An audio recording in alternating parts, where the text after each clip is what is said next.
इसके बाद जो तीसरा ऑप्शन है ये भी चैप्टर 2 का ही है। इसमें हमारे पास है कि हमने कुछ सर्वेइंग करा है generative AI types and model का और overview of gain diffusers and transformer. Chapter इसके साथ साथ 3 भी है जिसमें tracing the foundation of natural language processing and effect of the transformer. तो ये चैप्टर 2 एंड चैप्टर 3 का थोड़ा कॉम्बिनेशन है जिस चैप्टर नंबर 3 हमारा ये वाला स्टेप भी सरकाजी में कवर कराएंगे। फिर आएंगे हम चैप्टर नंबर 4 पर जहाँ पर applying pre trained generative model from prototype to production, मतलब इसमें डॉक्टर आ जाएगा। इनमें से काफ़ी ऐसी चीज़ें होंगी जो आपको मालूम होगी, कुछ चीज़ें हो सकता है न्यू भी हो जब हम पढ़ने स्टार्ट करें। एक फ़ायदा आपको जाएगा कि एक स्ट्रक्चर में कंटेंट मिल जाएगा। अगर किसी की कोई चीज़ मिस होगी तो हम साथ साथ करते हुए सारी चीज़ें देख लेंगे। पहले मैं जो बुक ओपन कर रहा हूँ वो generative AI foundation in Python है। इस बुक को ओपन कर लेना।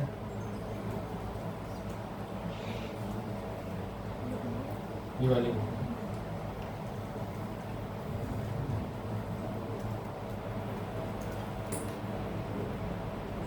एक अच्छी बात होती है बुक के पास यहाँ डॉक्यूमेंट मेन्यू होता है और यहाँ पर हम चैप्टर 1 पे डालेंगे। अब आप लोगों से सवाल है, किसी ने ये दोनों बुक्स में से कुछ स्टेप्स पढ़े ओपन करा आप लोगों ने? करें आप नहीं करें? क्या पढ़ा? इंट्रोडक्शन, ठीक है। और अच्छा थोड़ा बहुत किन किन लोगों ने बुक ओपन करके कराई जेनेटिव एआई? आप लोग आप में और आप में, ठीक है। तो चैप्टर नंबर 1 सर कासिम का है। अब वो देखते हैं उन्होंने कब तक ज्वाइन करते हैं, जब तक क्या एक्टिविटी करनी है।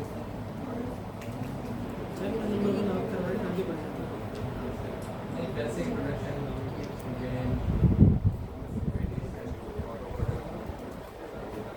बताइए सारी चीजें क्या क्या है। Variation auto encoder, diffusion models, auto regressive transformer, नहीं मालूम? लास्ट क्लास में हमने बात करी थी थोड़ी सी कि सारा आपने जिम्मेदारी सर्दिया पे डाल के छोड़ दिया। आपने वाला बस बताते रहेंगे, जो बताएंगे हम पढ़ लेंगे, बाकी टेंशन ही नहीं है। थोड़ा सा भी एक स्टेप गेन कवर हमने बात की थी जेनेटिव एडवर्स सीरियल नेटवर्क। ये गेन पे बात नहीं होती, गेन पे टाइम नहीं मिला था, लेकिन इसका तो आइडिया होगा ना, गेन का तो आइडिया होगा।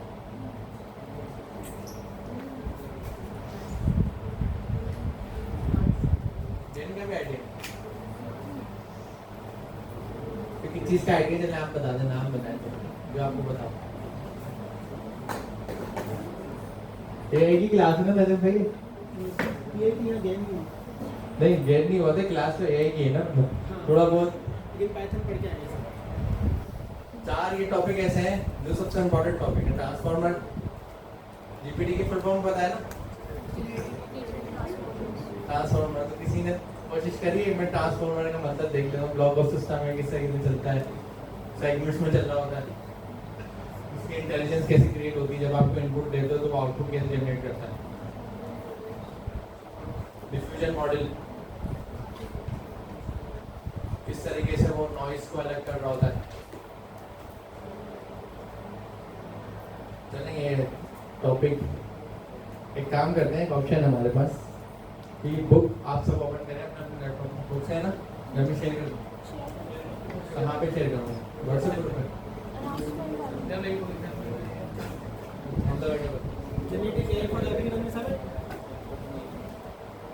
दो बुक्स हैं हमारे पास। जेनेटिव एआई फॉर एवरीवन में सब लोग हैं यहाँ पर?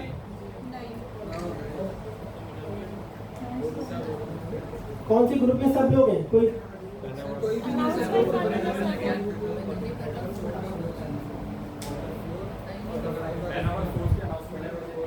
अनाउंसमेंट में आ चुकी है बुक्स, दोनों बुक्स आ चुकी है। पैनावर्स 2 के अंदर तो आ चुकी है। तो फिर ओपन कर ले और जेनेटिव एआई फॉर एवरीवन के अंदर मैं इसको सेंड कर रहा हूँ। उसके अलावा जिस ग्रुप में जिन लोगों के पास नहीं है वो अपने पड़ोसी से बोल दें कि उन्हें फॉरवर्ड कर दें, ठीक है? अच्छा एक ही बार रिव्यू पैटर्न अभी हमारा जो चैप्टर 1 है इसी एक ग्रुप में डालना जनरेटिव है हैंड उसमें तो उनको देखनी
जनरेटिव एआई हैंड्स ऑन के अंदर मैंने दोनों बुक्स फॉरवर्ड कर दी हैं। जिन लोगों के पास जो लोग इस ग्रुप में नहीं है और किसी और ग्रुप में है तो वो अपने पड़ोसी से कहकर इस ग्रुप में फॉरवर्ड करें।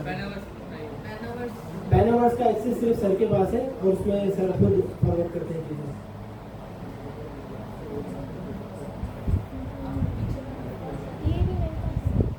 हाँ एक दूसरे से करा लीजिए प्लीज़।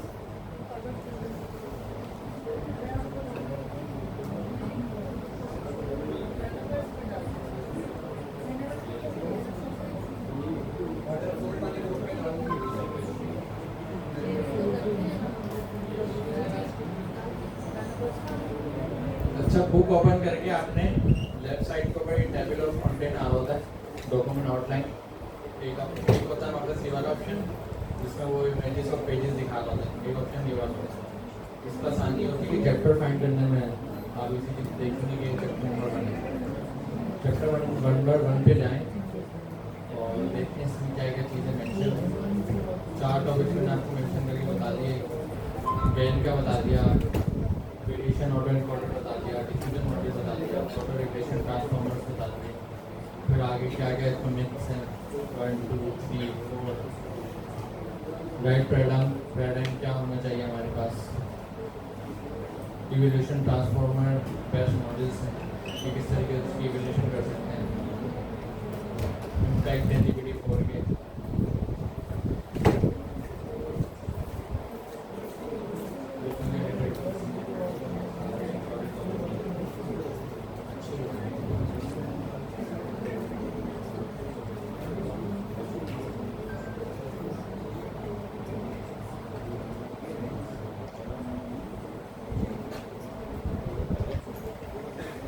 जिन लोगों के पास लैपटॉप नहीं मोबाइल में ओपन करना है बुक को पढ़ना शुरू करना है। ये वाली प्रैक्टिस भी आप ऐड करनी पड़ेगी क्लास में ना कि कोडिंग तो हम करवाते थे बुक भी पढ़ना है। बुक का लोगो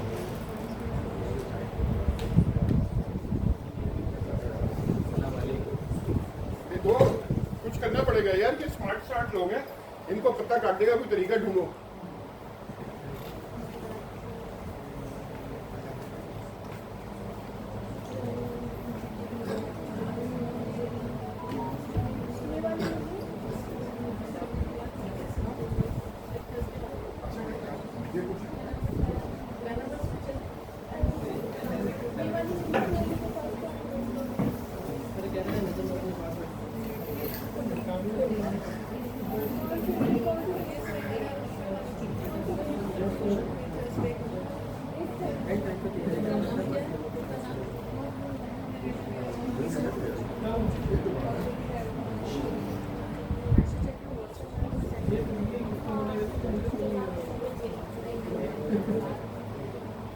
एक अच्छी खबर है, थ्योरेटिकली तो केपी के गवर्नमेंट से एग्रीमेंट हो गया।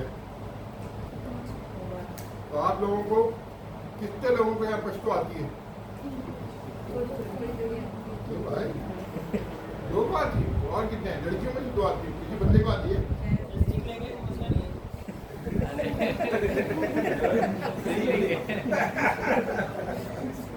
डाउनलोड कर लें।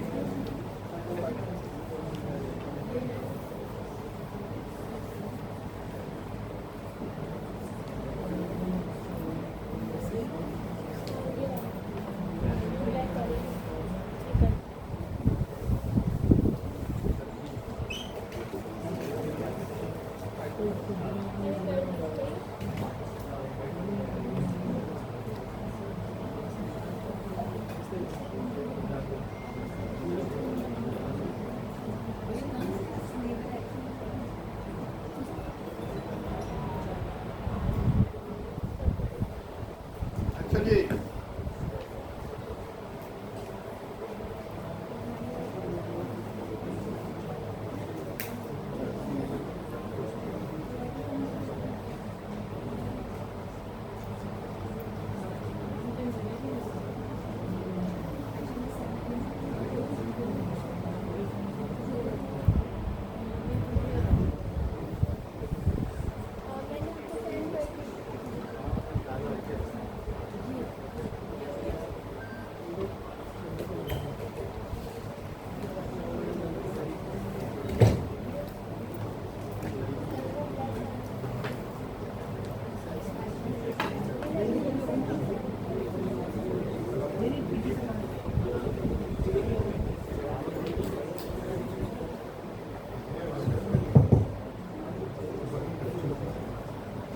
अच्छा जी,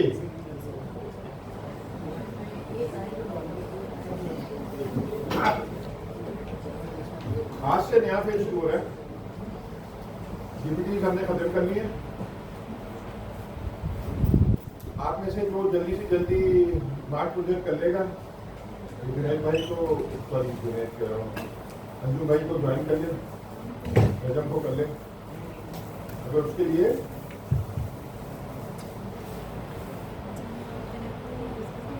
वो करना जरूरी है।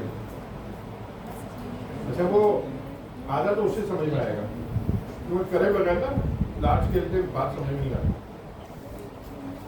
अच्छा, आप में से बाहर बच्चे जो है ना, बेचारे बाहर बच्चे ना बहुत प्यारे हैं। अभी देखो ये दोनों मुझे बहुत प्यारे लगते हैं, मगर प्यारा मुझे काम ही करेगा। प्यारा तो अभी भी बहुत है, मेरा इसलिए डबल प्यारा लगता है कि ये कम्युनिटीज आती है, अगर नहीं आती तो कम प्यारा लगता है। इसमें बुरा मानने की कोई बात नहीं। हम क्या करेंगे, मेरी एक पीटी में स्टूडेंट है, उन्होंने मुझे बोला कि सर मसला ये है कि हम लोग, अब वो तो आ गई है, हमें ईडी बनाना भी आ गई है, एपीआई भी थोड़ा आगे है, अगर हम किसी डीप लर्निंग वाले बंदे से उसको नहीं कर सकते, वो तो हम अगले सेमेस्टर करेंगे। ये जनरेटिव एआई की बेसिक थ्योरी। अच्छा, अब एक मसला है, मेरे हिसाब से ये कासिम भाई के अलावा सबको पढ़ाने में मुश्किल होगी। खासतौर पे जो अच्छी बात क्या हुई है, 2 किताबें आ गई हैं। अच्छी बात क्या हुई है, 2 किताबें आ गई हैं, और वो मैंने आपको सबको भेज दिया, आप सबको मिल भी गया कि सीक्वेंस में पढ़ना है, वो मैंने काफ़ी जान लगाई है। अच्छा, वो सीक्वेंस गलत हो सकता है तो हम करेक्ट कर देंगे। अभी ये जब टीचर पढ़ेंगे या जो देखेगा, तो अगर तो उसमें मिस्टेक रह गया, गलती से मिस्टेक हो गया, तो ये ठीक कर देंगे। अच्छा, अब इशू ये है कि कासिम भाई के अलावा किसी का इन डेप्थ एआई का है नहीं। मगर अच्छी बात क्या है कि जैसे अमीन है या नजम है, ये अपनी इज्जत बचाने के लिए कुछ ना कुछ करेंगे। अच्छा, किताब से अगर होगा तो फिर इज्जत बचानी इतना मुश्किल भी नहीं होती अभी। मतलब चैटजीपीटी भी साथ है ना, अगर उसमें कोई ऐसी वो बात कर रहा है जो आपको नहीं समझ में आ रही तो उससे पूछना। अच्छा, आप सबने, मैं थ्योरी कैसे पढ़ता हूँ, मैं थ्योरी ऐसे पढ़ता हूँ कि मैं मार्किंग करता हूँ। तो आप थ्योरी को पीडीएफ फाइल में वो येलो हाईलाइटिंग, इस क्लास में अच्छी बात यह है कि जो चैप्टर 4 है ना, वो अमीन के लिए आइडियल है। अच्छा, वो अपने लिहाज से मुश्किल है, मुश्किल इतना मुश्किल नहीं रहा कि वहाँ ज़्यादातर चीज़ें उसकी पढ़ चुके, वरना शुरू में हम पढ़ते तो। अच्छा, तो अब कासिम भाई, हमने ये तय किया था कि आज आप चैप्टर 1 शुरू करें, नजम फिर चैप्टर 2 शुरू करता है और फिर देखते हैं आगे। 3 भी आपका ही है, फिर 4 है। अच्छा, ये तीनों की हमें भी पढ़नी है, मुझे और अमीन को भी, तो हम आपको फॉलो करते हैं। शुरू करें।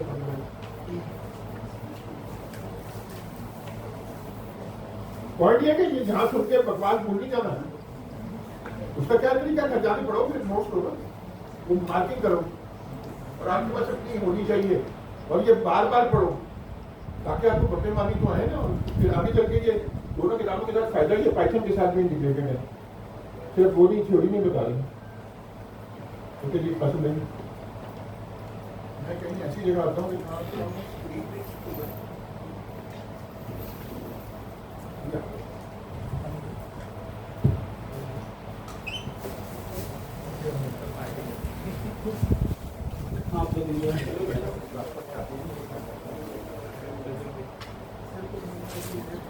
अच्छा जी, बिस्मिल्लाहिर्रहमानिर्रहीम। थ्योरी हमेशा ड्राई सब्जेक्ट होता है, लेकिन अगर उसको स्टोरी बना के पढ़ाया जाए या पढ़ा जाए तो वो हमेशा याद रहती है। तो कोशिश करेंगे कि छोटी सी जो भी स्टोरी बनेगी वो हम बनाएंगे, और बाद में उस कहानी में कोई भी चेंजेस आए तो आप बीच में कर सकते हैं edition. Generative AI foundation in Python. अच्छा, अब असल में जो राइटर है, इस राइटर का नाम भी भाई कार्लोस रोड्रिग्ज, ठीक है, नाम अच्छा सा, प्रोनाउंसिएशन हम लोग हमेशा कर ही लेते हैं कुछ ना कुछ।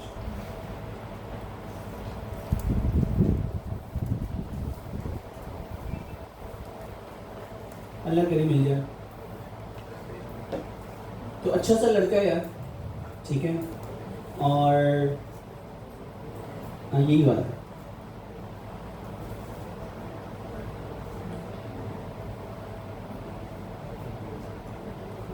अमीन से कम फॉलोअर्स हैं, तो इतना अभी पॉपुलर मार्केट में नहीं हुआ, लेकिन अब उसने किताब लिखी है।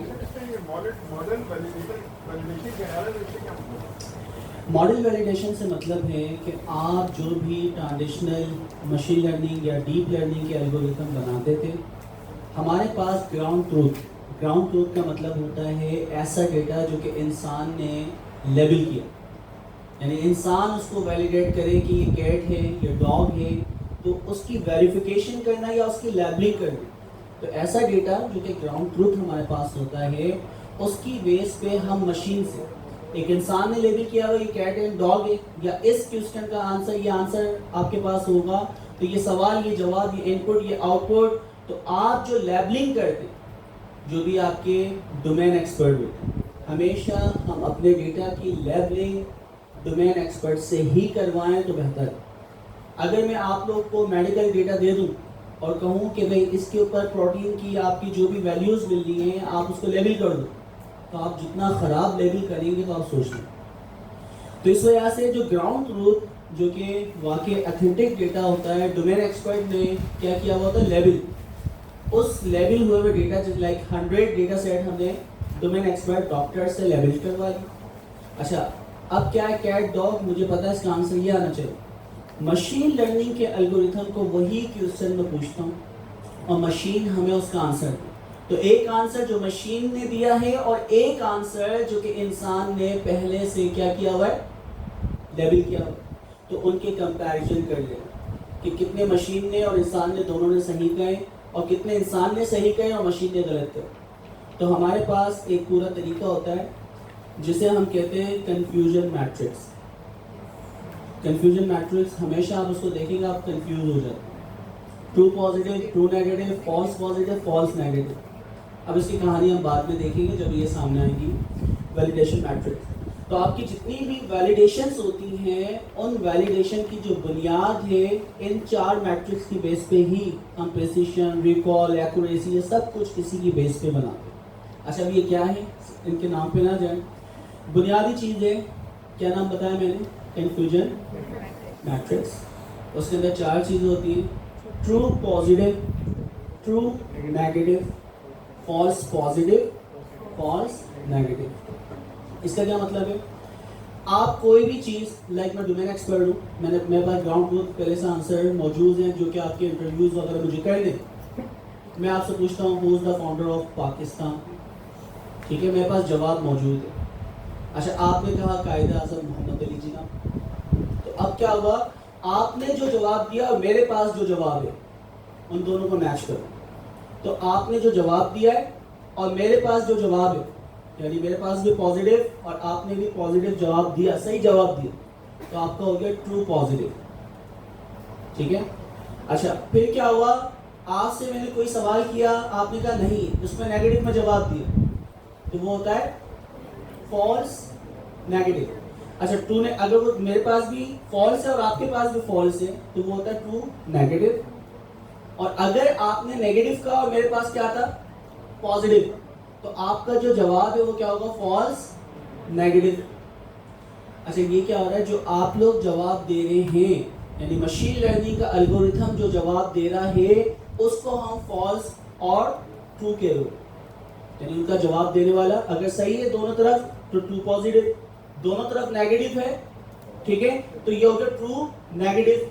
क्या आपने भी नेगेटिव कहा, मेरे पास भी नेगेटिव है, तो आपके जवाब को, मशीन लर्निंग के जवाब को मैं बैठ के या प्रेडिक्शन को बताता हूं कि आपकी प्रेडिक्शन ट्रू है या नेगेटिव है, फॉल्स। तो ट्रू एंड फॉल्स मैं बताऊं, तो ट्रू पॉजिटिव यानी दोनों तरफ ट्रू, ट्रू नेगेटिव दोनों तरफ नेगेटिव, फॉल्स नेगेटिव। इसका क्या मतलब होगा, आप खुद अपने जहन पे जरा जोर डालें। आपका जवाब फॉल्स नेगेटिव, आपने नेगेटिव कहा है लेकिन वो क्या है, फॉल्स है, ठीक है, यानी आपने गलत नेगेटिव कहा है। इसका फॉल्स पॉजिटिव, यानी मशीन ने क्या बोला है, पॉजिटिव, लेकिन हमारे पास कुछ और है, यानी वो नेगेटिव भी होगा यकीनन। तो हमारे पास ये 4 मैट्रिक्स होती हैं, इसकी बेस के ऊपर पूरी की पूरी डेटा की या मॉडल की वैलिडेशन हो। तो अगर ये 4 चीज़ें आपको आती हैं बुनियादी, कंफ्यूजन मैट्रिक्स, तो आप डायरेक्टली ये काम कर सकते हैं। दिखा भी देता हूँ,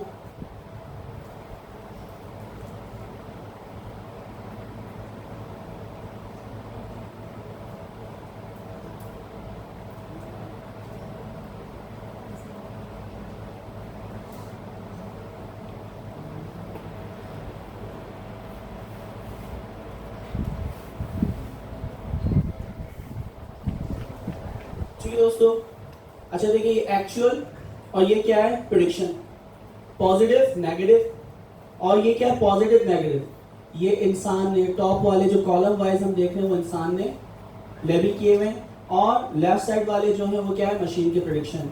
अच्छा, कॉलम की पोजीशन कुछ भी आ जाए इससे फर्क नहीं पड़ता, सिर्फ कॉन्सेप्ट ये याद रखना है कि मशीन जो प्रेडिक्शन करती है उसके बारे में हम बताते हैं वो पॉजिटिव है या फिर नेगेटिव। तो यहाँ पे आप देख सकते हैं कि भाई एक्चुअल में पॉजिटिव था और मशीन ने भी क्या कहा, पॉजिटिव, तो ये क्या हो गया, ट्रू पॉजिटिव। एक्चुअल में नेगेटिव था और मशीन ने भी क्या कहा, नहीं, यहां पे देखें, एक्चुअल में नेगेटिव था और मशीन ने इसको पॉजिटिव कहा, तो ये क्या हो गया, फॉल्स पॉजिटिव। अच्छा, मशीन ने यहां पे क्या कहा है, नेगेटिव, ठीक है, जबकि इंसान ने इसको लेबल क्या किया था, पॉजिटिव, तो ये क्या हो गया, फॉल्स नेगेटिव। और इसी तरह क्या होगा, ट्रू नेगेटिव। तो ये आपके पास 4 मैट्रिक्स है, कभी भी इतनी आसानी से याद नहीं होती है पहली दफ़ा में। इसको मैं ये कह रहा हूँ, आपका भाई सवाल जवाब आपसे कर रहे हैं, तो आप उसके जवाब को वेरीफाई कर रहे हैं कि उसने जवाब सही दिया है। अगर सही देता है तो आप कहेंगे ट्रू, और गलत कहता है तो फॉल्स। तो उसके हर सवाल को, यानी जवाब को आपको ट्रू एंड फॉल्स में बताना है। तो इसी तरह मशीन के हर सवाल, तो सेकंड वाला अगर देखिए, इसने, मशीन ने कहा पॉजिटिव और इंसान ने भी कहा पॉजिटिव, तो ये हो गया ट्रू पॉजिटिव। मशीन ने कहा पॉजिटिव लेकिन इंसान ने कहा नेगेटिव, तो क्या हुआ, मशीन का आंसर फॉल्स पॉजिटिव, उसने गलत पॉजिटिव बताया। इसी तरह मशीन ने कहा नेगेटिव और इंसान ने कहा था पॉजिटिव, तो मशीन ने जो नेगेटिव कहा है वो क्या हो गया, फॉल्स नेगेटिव।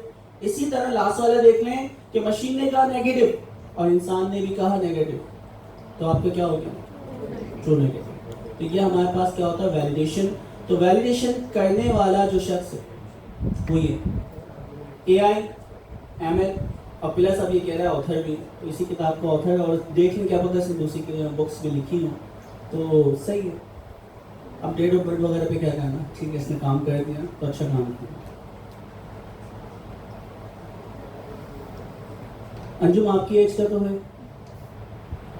ठीक है सही है, स्मार्ट वर्ड आप भी कर ही हैं। अच्छा जी, तो इस बंदे के बारे में देखें तो इसकी डिटेल पढ़ लिएगा, वैलिडेशन वगैरह करता है, काफ़ी साल का एक्सपीरियंस यहाँ से देख लें, खुद यहाँ पे आ रहा होगा, जब प्रोफाइल हमारे पास मौजूद है। अच्छा यही प्रोफाइल यहाँ पे जो इसने लिखा हुआ है, यही सेम चीज़ उसकी किताब में लिखा हुआ है, ठीक है। तो प्रोफाइल भी वैलिडेट हो गया कि दोनों तरफ क्या है, सेम। उसके बाद यानी क्या हो गया, ट्रू पॉजिटिव, बिल्कुल परफेक्ट। अच्छा 11 यानी 12 साल होने वाले ना, 11 साल 7वां महीना, ठीक है, एक ही कंपनी में इसने गुजार दिया। तो कहाँ से इसकी जर्नी स्टार्ट हुई और कहाँ पे इसकी स्किल्स अभी यहाँ पे मौजूद है, ठीक है। तो ये प्रिंसिपल ML एप्लीकेशन आर्किटेक्चर बनाता था, और भी है भाई। जर्नी बहुत इंपॉर्टेंट होती है दोस्तों।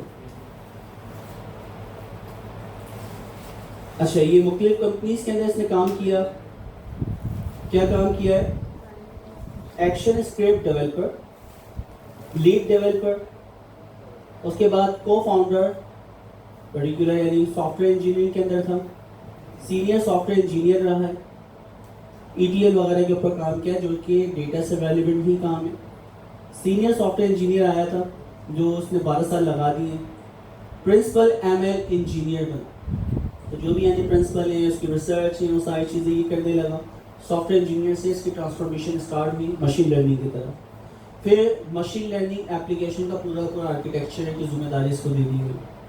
फिर उसके बाद मैनेजर इसको बना दिया, मॉडल वैलिडेशन AI&M। अब ये मैनेजर था, क्या ये तुम्हें मैनेज करनी चीज़। जब इसने चीज़ें डिलीवर की होंगी, ये सारी चीज़ें आप पढ़ लेंगे, ये स्किल्स इस्तेमाल करते हुए उसने काम किया। फिर उसके बाद ये डायरेक्टर बना, तुम डायरेक्टर हो, सारी डायरेक्शन तुम्हें ही देगी, अब सारी जिम्मेदारी आपकी। तो मीन्स इसकी जर्नी सॉफ्टवेयर इंजीनियर से स्टार्ट हुई और अभी ये डायरेक्टर बना हुआ। अब आगे देखें क्या बनता है, क्या चीज़ कुछ कहना चाह रहा है कोई। अच्छा देखिए, जब तक हमें ऑथर के बारे में पता नहीं होगा, हमें नहीं पता होगा कि वो कितनी ऑथेंटिक बात है, उसका एक्सपीरियंस। अब कोई भी बंदा आके हमें अगर यहाँ पे डीप लर्निंग की बात करे या मशीन लर्निंग की बात करे और उसने लाइक कुछ भी ना किया हो, तो हम थोड़ा सोचेंगे यार ये गलत भी हो सकती है। लेकिन एक बंदा जिसकी 12 साल की एक्सपीरियंस है और उसने मार्केट में कुछ चीज़ें डिलीवर की, तो उसका मतलब है उसकी पूरी की पूरी जर्नी हमारे पास मौजूद है। ऑथर के बारे में पता चल गया। फिर बाकी ये जो भी भाई को ऑथर वगैरह हैं, कंट्रीब्यूटर्स हैं, उनके बारे में बता रहा है, तो ये आप लोग पढ़ ही लेंगे। चैप्टर 1 के ऊपर आते हैं। चैप्टर 1 के अंदर foundation of generative AI and valuation of large language model. तो सबसे पहले फाउंडेशन हमें बताया कि किस तरह जर्नी स्टार्ट हुई। अच्छा मैं जो जर्नी स्टार्ट करता था आपको पढ़ाने की 1949 से करता था, कि जब टॉय फार्म की सूरत में न्यूरल नेटवर्क लिखा था, अभी हमारे पास डेटा नहीं था, हार्डवेयर नहीं थे। 2007 के बाद जो इसकी जर्नी है बहुत ज़्यादा लाइक हाइप उसने पकड़ना स्टार्ट की। तो ये आपको शायद कहानी याद होगी। अच्छा तो अब क्या हुआ, ये कहानी 2015 से स्टार्ट कर रहे हैं, तो हम इनकी 2015 वाली कहानी को देख लेंगे, क्योंकि मशीन लर्निंग से आगे ये एक्सटेंड कर रहे हैं। तो हम जो सीख रहे हैं वैल्यूएशन, वैल्यूएट करना। वैल्यूएशन का मतलब क्या है दोस्तों, जो हमने कन्फ्यूजन मैट्रिक्स देखी। आप कोई भी चीज़ वैलिडेट करेंगे तो एक डोमेन एक्सपर्ट से वही काम करवाते हैं, और वो काम फिर हम किससे करवाते हैं, मशीन से प्रेडिक्शन करवाते हैं। तो डोमेन एक्सपर्ट का डेटा 100% श्योर है कि ये डेटा सही है, और दूसरा क्या है, जो मशीन ने प्रेडिक्शन की है तो उसका क्रॉस रेफरेंस हमारे पास आ जाता है। आप लोग इससे अंदाज़ा लगा लेना, आपका एग्जाम होता है, ठीक है, तो वो क्वेश्चंस बनाए हुए, वो क्वेश्चन के आंसर डोमेन एक्सपर्ट जो कि पेपर बना रहे हैं उसने आंसर भी बताया हुआ है कि ये 4 MCQs के ऑप्शंस हैं, इसका आंसर नंबर A जो है वो आपका ट्रू है। तो आप लोग सबसे वही सवाल किए जाते हैं और आपकी वैल्यूएशन होती है। तो वैल्यूएशन में यही देखा जाता है कि क्वेश्चन नंबर 1 का ए था, आप सबने ए का, तो ट्रू पॉजिटिव। क्वेश्चन नंबर 1 का ए था और आपने बी दे दिया।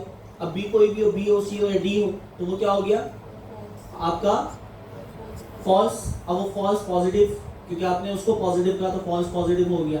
तो ये वैल्यूएशन करने का तरीका। आपकी वैल्यूएशन एंड के अंदर हम चेक कर लेंगे। एक्यूरेसी का मतलब है तमाम सही सवाल को, कितनों को सही कहा, गलत को गलत कहा, तो वो एक्यूरेसी वगैरह हम निकाल लेते हैं। तो प्रिसिशन, रिकॉल और F1 स्कोर, कुछ और एक्स्ट्रा हमारे पास फार्मूलाज हैं जिनसे हम मॉडल को बहुत अच्छा यानी एक्यूरेसी मालूम कर सकते हैं। एक्यूरेसी में एक प्रॉब्लम है, अगर आप कंसीडर करें 90% डेटा हमारे पास ट्रू का है और 10% डेटा आपके पास फॉल्स है।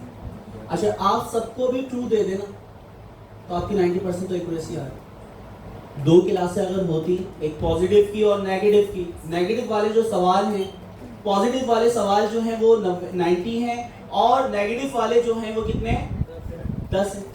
अच्छा, अब आप आंखें बंद करके सबके ऊपर ट्रू लगा दें, हाँ, जिसे आप तुक्का कहते हैं, तो अब क्या होगा, आपकी एक्यूरेसी फिर भी क्या होगी 90%। जबकि क्लास ए को प्रिडिक्ट करने में आप बहुत अच्छे हैं, लेकिन क्लास बी तो बिल्कुल आप खराब प्रिडिक्ट किए ना सारी की सारी, तो यहाँ पे फिर एक्यूरेसी वगैरह अच्छी नहीं होती।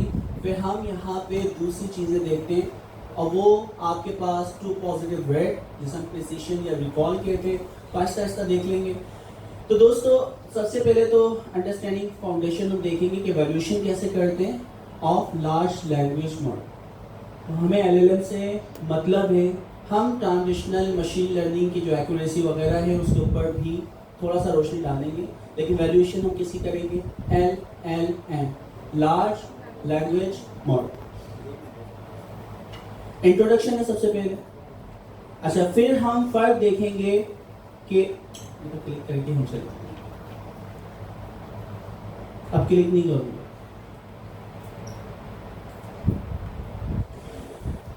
ओके दोस्तों, तो सबसे पहले हम जनरेटिव एआई का इंट्रोडक्शन देखेंगे कि जनरेटिव एआई है क्या। फिर हम देखेंगे जनरेटिव एआई और अदर मशीन लर्निंग के जो एल्गोरिथम हैं उनको हम डिस्कस करेंगे और कि क्या क्या अप्रोचेस होती हैं। अच्छा, हमारे पास कुछ मिसकॉन्सेप्ट हम लोग कर रहे होते हैं और वो मिसकॉन्सेप्ट क्या है, डिस्क्रिमिनेटिव, ठीक है। तो हमारे पास एक है ना जनरेटर और डिस्क्रिमिनेटर, जो हम गेन पढ़ लेते हैं। हमने डिस्कस किया था कि डीप लर्निंग का एक पर्टिकुलर एल्गोरिथम है जो कि क्या कहलाता है, गेन। तो गेन के अंदर 2 चीज़ें होती हैं, एक होता है जनरेटर और एक क्या होता है, डिस्क्रिमिनेटर। तो डिस्क्रिमिनेटिव से रेलेवेंट कुछ हमारे मिसकॉन्सेप्ट हैं, तो उनको यहाँ पे क्लियर करने की कोशिश करें। तो देख लेंगे क्या क्या चीज़ें। अच्छा, चूजिंग द राइट पैराडाइम, तो हम राइट पैराडाइम की तरफ कैसे जाएंगे, वो सारी चीज़ें जो मशीन लर्निंग करनी है, डीप लर्निंग करनी है, या आपको शेलो आपकी सिंबॉलिक एआई पे काम करना है। ये नाम मैं बार बार आपके अभी से ले रहा हूँ ताकि आप फैमिलियर हो जाए। मीनिंग्स, डेफिनेशन आहिस्ता याद होती जाएगी। वैल्यूएशन ऑफ जनरेटिव एआई, तो हम देखेंगे कि जनरेटिव एआई की वैल्यूएशन भी किस तरह होती है। NLP, 5 चीज़ें हमने पढ़ी थी, NLP, NLG, कन्वर्सेशन को मैनेज करना, और क्या था, NLU, अंडरस्टैंड करना, NLG। तो वो 5 जो चीज़ें हैं, इसमें से अभी NLP और NLG को डिस्कस किया। तो NLP नेचुरल लैंग्वेज प्रोसेसिंग, आपका जो एल्गोरिथम है वो उसको प्रोसेस करे। NLG का मतलब है उसको प्रोसेस करने के साथ साथ इंसानों की तरह अंडरस्टैंड भी करे। तो NLG भी हमने अचीव कर लिया। NLG का मतलब क्या, जनरेट करना। NLU का मतलब था अंडरस्टैंड करना। तो हमारे पास NLP नेचुरल लैंग्वेज प्रोसेसिंग कि उसको प्रोसेस करें, NLU उसको अंडरस्टैंड करें, NLG अंडरस्टैंड करने के बाद उसका आंसर भी जनरेट करे। साइंटिफिक डेटा का मतलब होता है कि आपका जो डेटा, जो आंसर जनरेट हो रहा है वो बिल्कुल ह्यूमन लाइक हो, कि वो जवाब इंसान ने दिया या मशीन ने दिया है, आप डिफरेंशिएट ना कर पाए।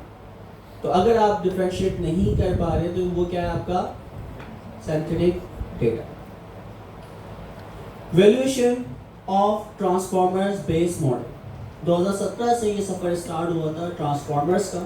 तो ट्रांसफॉर्मर्स आने के बाद इसके अंदर सिर्फ और सिर्फ एक यानी इम्पॉर्टेंट चीज़ थी सेल्फ अटेंशन. मैंने लास्ट टाइम भी बताया था सेल्फ अटेंशन क्या होता है.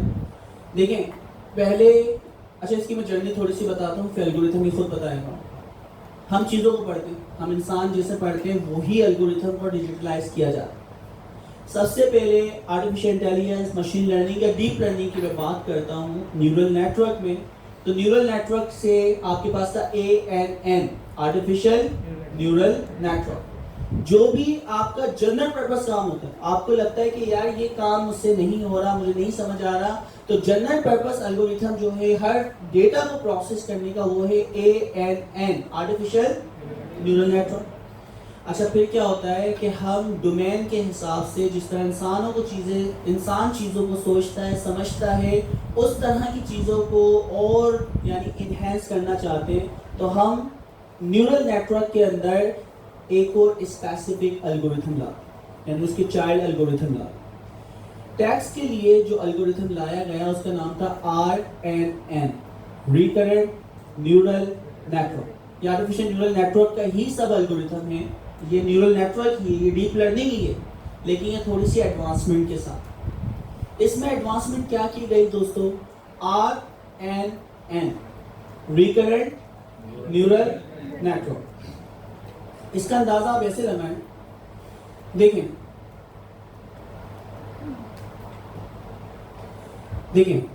मैं कोई भी चीज पढ़ना स्टार्ट करता हूं, RNN, रिकरेंट न्यूरल नेटवर्क, उसको कैसे पढ़ते हैं?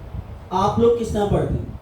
आपने ओवरसाइट से पहला वर्ड की जो मीनिंग है वो आपने इन्फर की कि ओवरसाइट का मतलब क्या होगा. एंड, अच्छा ये दोनों वर्ड मिल गए, तो ओवरसाइट और एंड दोनों के मिलके मतलब क्या होते हैं वो चीज आप इन्फर कर गए. फिर उसके बाद आप थॉट्स, तो आपके पास क्या आ रहा है? 3 चीजें हो गई. फिर क्या होगा? लीडरशिप, 4 चीजें हो गई. तो आपका एक एक वर्ड जो है विंडो के अंदर ऐड होता जाता है जब आप स्टडी करना स्टार्ट करते हैं, पढ़ना स्टार्ट करते हैं टेक्सचुअल डेटा या कोई कन्वर्सेशन. तो एक एक चीज जब आप पढ़ रहे हैं तो पहले वर्ड, दूसरा वर्ड, इन दोनों की मीनिंग एक साथ क्या होगी? तीसरा वर्ड, इन तीनों की मीनिंग एक साथ क्या होगी? चौथा वर्ड, पांचवा वर्ड, 7, 8, 9, 10, और इस तरह आप पैराग्राफ्स भी पढ़ लेते हैं और बुक्स भी पढ़ लेते हैं. तो ये पढ़ने का जो अमल था दोस्तों, इस पढ़ने के अमल को ही RNN में कन्वर्ट किया गया. कि इंसान जब चीज़ों को पढ़ता है तो पुरानी वाले जो वर्ड्स होते हैं उनके साथ नए आने वाले वर्ड्स, उन दोनों की मीनिंग क्या बनती है वो हम मॉडल से इन्फर करें. फिर नेक्स्ट आने वाला वर्ड और पुरानी जो विंडो है वो मिलके क्या चीज़ होती है उसकी मीनिंग इन्फर करते हैं. तो हम एक एक वर्ड ऐड करते जाते हैं, उसको पढ़ते जाते हैं. इवन आप जो एक एक वर्ड भी पढ़ रहे हैं उसके अंदर एक एक कैरेक्टर भी ऐड होता है, जो आप स्पेलिंग यानी उसको पूरी यानी वर्ड को स्पेल करते हैं. तो हमारे पास पढ़ने का तरीका जो था वो क्या था कि हम एक एक कैरेक्टर को विंडो में ऐड करते जाएं या एक एक वर्ड को ऐड करते जाएं. फाइनली डिसाइड हुआ टोकनाइज बेस. टोकन क्या होते हैं कि आपकी पर्टिकुलर बाउंड्रीज बना दी हर एक वर्ड की. अच्छा वो वर्ड वाइज भी हो सकते हैं, वो पूरे 10 वर्ड के ऊपर भी एक टोकन हो सकता है, और हो सकता है कि एक वर्ड के 3 हिस्से किए हुए. हमने टोकनाइज देखा था ना, एक दफा दिखा भी दूं.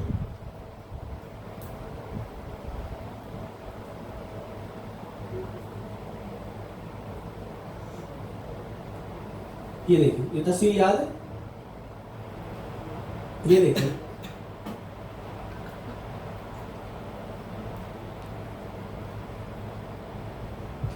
देखिए, many words map to 1 token, comma भी एक टोकन है, बट सम डोंट.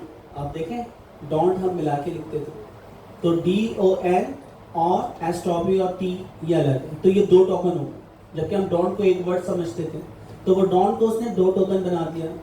इसी तरह आप देखें इंडिविजिबल, तो इंडिविजिबल को IND एक टोकन, IV एक टोकन, और इसी तरह इजिबल, तो 3 टोकन एक वर्ड में 3 उसने कर दी. तो फाइनल जो डिसाइड हुआ वो टोकन बेस्ड हुआ।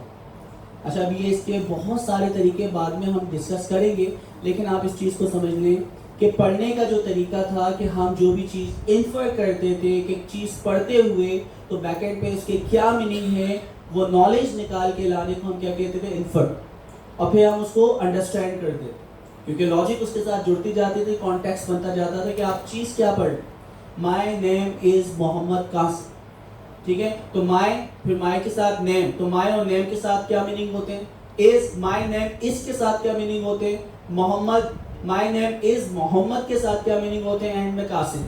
तो पूरा आपको सेंटेंस जब दिया जाता है आप एक एक वर्ड को उसमें ऐड करते हैं।